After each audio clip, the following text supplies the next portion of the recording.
Want to make the streets safer for women? Start with cycling. The UK's cycling infrastructure is hostile to women, and smart new measures in Paris and Lisbon show that change is overdue. It was enraging and exhausting to read comments on social media in the wake of Sarah Everard's killing from men suggesting she had made a poor decision to walk home alone in the dark. Every day, women and gender non-conforming people reflexively make calculations about their safety in a way that most men do not have to, and yet sometimes, tragically, it still is not enough. We have normalized a society in which men can move around as they please while the rest of us fear for our lives for the simple act of traveling home. Entrenched gender norms and expectations are a large part of the picture, but they are compounded by the physical design of our public spaces, which is often based around the needs of men, white, cisgender, heterosexual men, in particular. The UK's cycling infrastructure is especially hostile to women, and it is time we looked at it again.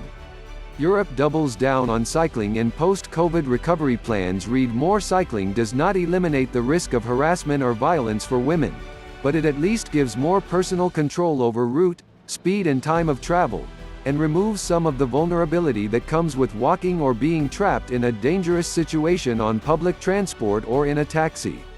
As cycling and urban design expert Tiffany Lamb says, "When I became a cyclist, in 2013, I felt liberated from street harassment.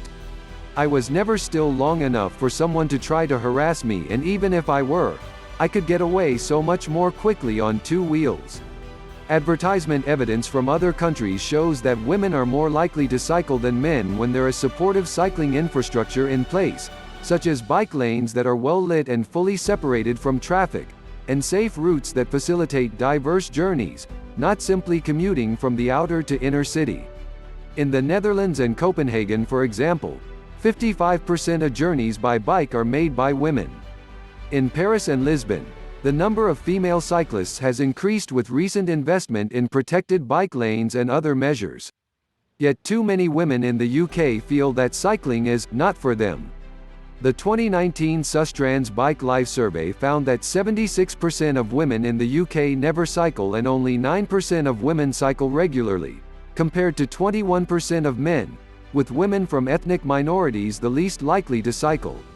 The survey also found that 36% of women who do not cycle would like to start.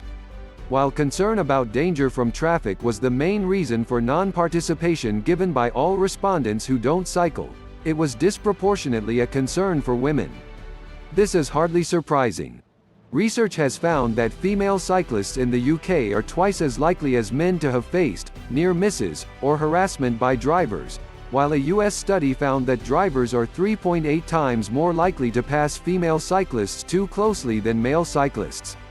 Interventions to get women cycling often focus on building confidence, rather than designing infrastructure differently.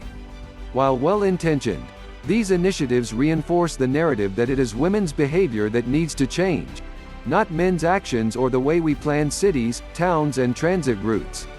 Instead, we need to build cycling infrastructure that is explicitly feminist, informed by diverse and representative viewpoints.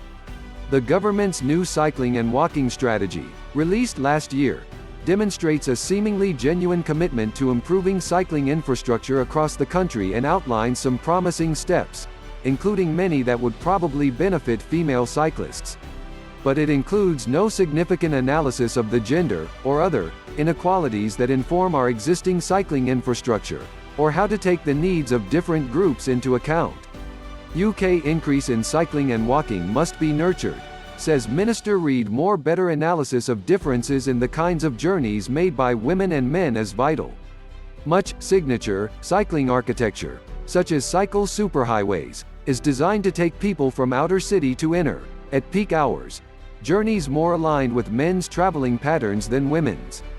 Less priority is given to facilitating safe cycling on outer to outer city routes, shorter trips, and off-road routes, all of which are more likely to be taken by women. Given that women are more likely to use several modes of transport and trip chain, multi-stop journeys, more attention also needs to be paid to linking up safe bike routes with other forms of transport, with greater provision of secure and well-lit bicycle parking at transport hubs. Advertisement.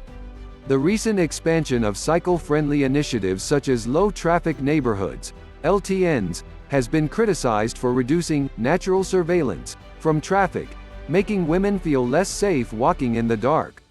But this sets up a false opposition between female cyclists and pedestrians, who in reality have the same simple demand: to be able to get home safely.